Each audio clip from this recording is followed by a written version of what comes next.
So Danielle Smith might go full separatist if Ottawa doesn't play nice? Well, that escalated quickly. You know things are getting spicy in Canadian politics when Alberta's considering a trial separation from the Federation like a couple that's been fighting about whose turn it is to do the dishes for 70 years. And let me tell you, this isn't just some random political gossip. This is actually backed by a very real document called the Free Alberta Strategy, and Smith has been checking off items from that list like she's doing her grocery shopping at Costco. Welcome back to Canadian Insights, where we break down the drama unfolding in our nation's capital and beyond, because apparently, national unity is so 2019. Today we're diving into something that should have every Canadian paying attention, whether you're sipping Tim Hortons in Toronto or enjoying your Caesars in Calgary.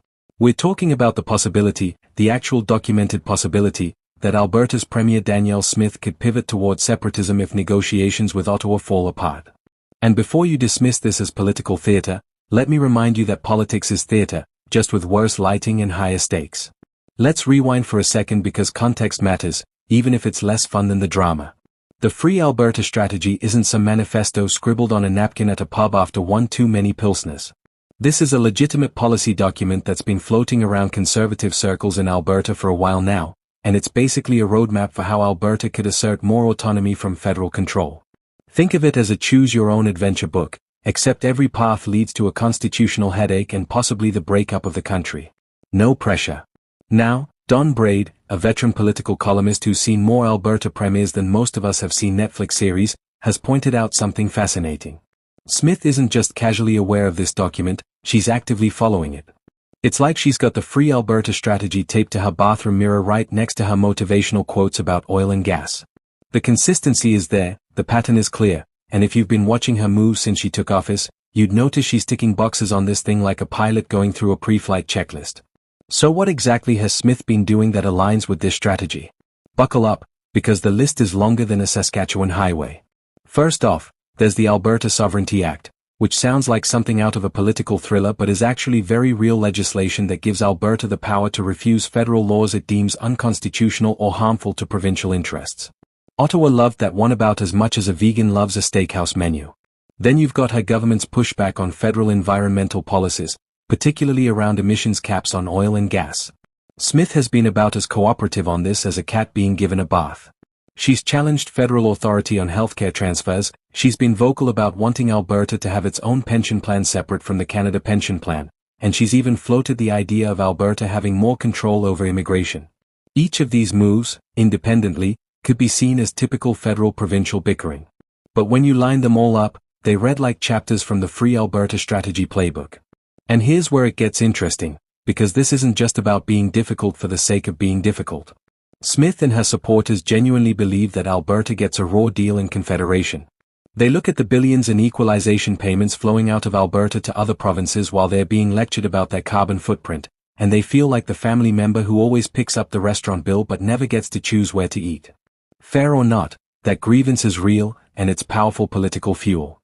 Now let's talk about the Ottawa side of this equation, because it takes two to tango and boy, are these two stepping on each other's toes. The federal government, whether liberal or conservative historically, has always had a complicated relationship with Alberta. It's like a marriage where one partner produces all the income but the other partner controls the budget. Alberta has been Canada's economic engine for decades, pumping out oil, gas, and transfer payments like an ATM machine for Confederation, but when they want a pipeline or some regulatory relief, suddenly Ottawa's got more red tape than a Christmas present wrapping station. The current Liberal government under Trudeau has been particularly problematic from Alberta's perspective. Climate policies that Albertans see as targeting their main industry, regulatory frameworks that make projects harder to approve, and what many Westerners perceive as central Canadian bias in federal decision-making. It's created a perfect storm of resentment, and Smith is riding that wave like a professional surfer. But here's the kicker. If negotiations on key issues like emissions regulations, healthcare funding, or pension control completely break down, Braid suggests that Smith might not just dig in her heels. She might actually pivot toward more explicit separatist positioning. We're not talking about declaring independence tomorrow, but we could be looking at increased rhetoric about independence referendums, more aggressive sovereignty legislation, or building the infrastructure for potential separation. It's the political equivalent of packing a go-bag and leaving it by the door, just in case. Now, separatism in Alberta isn't new. It's been bubbling under the surface like a forgotten pot on the stove since the National Energy Program in the 1980s. That policy, which let me remind you was designed in Ottawa to redistribute oil wealth during an energy crisis, went over in Alberta about as well as a Zamboni at a swimming pool. It created generational resentment, and every time Ottawa and Alberta clash, those memories come flooding back like a bad flashback in a movie. The difference now is that separatist sentiment has moved from the fringes to closer to the mainstream. The Wild Rose Independence Party exists.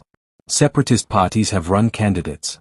Polls have shown that somewhere between 20 and 40% of Albertans, depending on how you ask the question and when you ask it, are at least open to the idea of Alberta independence. That's not a fringe anymore, that's a significant political constituency, and Smith knows it. What makes this particularly interesting is that Smith herself has walked a careful line.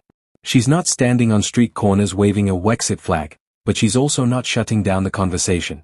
She's keeping that option in her back pocket like a poker player with an ace up their sleeve. It's strategic ambiguity at its finest, and it gives her leverage in negotiations with Ottawa. After all, if the federal government thinks there's even a chance Alberta might actually explore separation seriously, they might be more willing to compromise. It's negotiation through implied threat, and it's actually kind of brilliant from a tactical standpoint, even if it's terrifying from a national unity perspective. Let's get real for a second about what any of this would actually mean. If Smith goes harder on the separatist rhetoric or if Alberta actually started seriously preparing for potential independence, the implications would be massive. We're talking constitutional crisis, economic uncertainty, questions about borders, trade, currency, defense, indigenous rights, and about 17,000 other complications that make Brexit look like a simple breakup text. Alberta leaving Canada would be like performing open-heart surgery on the country while it's running a marathon. The economic disruption alone would be staggering. Canada would lose a major revenue source, Alberta would lose access to Canadian markets and infrastructure, and everyone would lose because uncertainty is expensive. Not to mention the precedent it would set. If Alberta can leave, why not Saskatchewan? Why not British Columbia? Suddenly we're not talking about one province leaving, we're talking about potential balkanization of the entire country. But here's what makes this situation so precarious. Smith doesn't necessarily need Alberta to actually separate to win politically. She just needs the threat to be credible enough that Ottawa blinks first. It's the ultimate game of chicken, and both sides are driving very expensive vehicles toward each other at high speed hoping the other swerves. This is where Braid's analysis becomes crucial. He's not just speculating wildly here, he's observing a pattern based on Smith's actual behavior and policy decisions. When a seasoned political observer who's covered Alberta politics for decades says that Smith's adherence to the Free Alberta Strategy is consistent, that's not editorializing, that's pattern recognition. And the pattern suggests that if current negotiations fail, if Ottawa doesn't give ground on key Alberta priorities, Smith has a roadmap ready to go that could take things to the next level. The Free Alberta Strategy document itself outlines various steps for increasing provincial autonomy, from creating provincial institutions that parallel federal ones, to asserting jurisdictional control, to ultimately having the infrastructure in place for independence if it comes to that.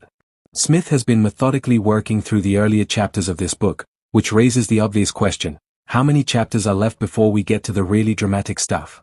So where does this leave us? Well, in a position that should make every Canadian uncomfortable regardless of their political stripe. We've got a provincial premier who's demonstrably following a strategy document that includes separation as a potential outcome, and a federal government that seems either unwilling or unable to address Western alienation in any meaningful way.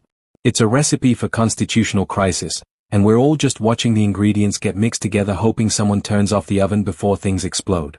The reality is that Canadian unity isn't a given, it's something that requires constant maintenance, compromise, and mutual respect.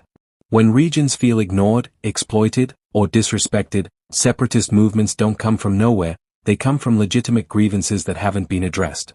Whether you think Alberta's complaints are valid or not, enough Albertans believe them that it's created political space for someone like Smith to operate in. And that's exactly why you need to stay informed about this stuff.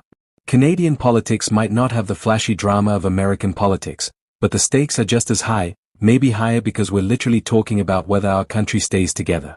So if you want to keep up with all the latest developments in this ongoing saga, make sure you're subscribed to Canadian Insights because we're posting updates regularly as this situation develops. Hit that subscribe button, smash the notification bell so you don't miss anything, and drop a comment below telling me what you think. Is Alberta's frustration justified? Is Smith playing a dangerous game? Could we actually see a serious separatist movement in our lifetime? I want to hear your thoughts. And if you found this video informative, share it with someone who needs to understand what's happening in Canadian politics right now, because this affects all of us, from coast to coast to coast. Thanks for watching, and I'll see you in the next video where we'll continue tracking this story and all the other political madness happening across our great country. Stay informed, stay engaged, and remember, in Canadian politics, the only thing more unpredictable than the weather is what happens next.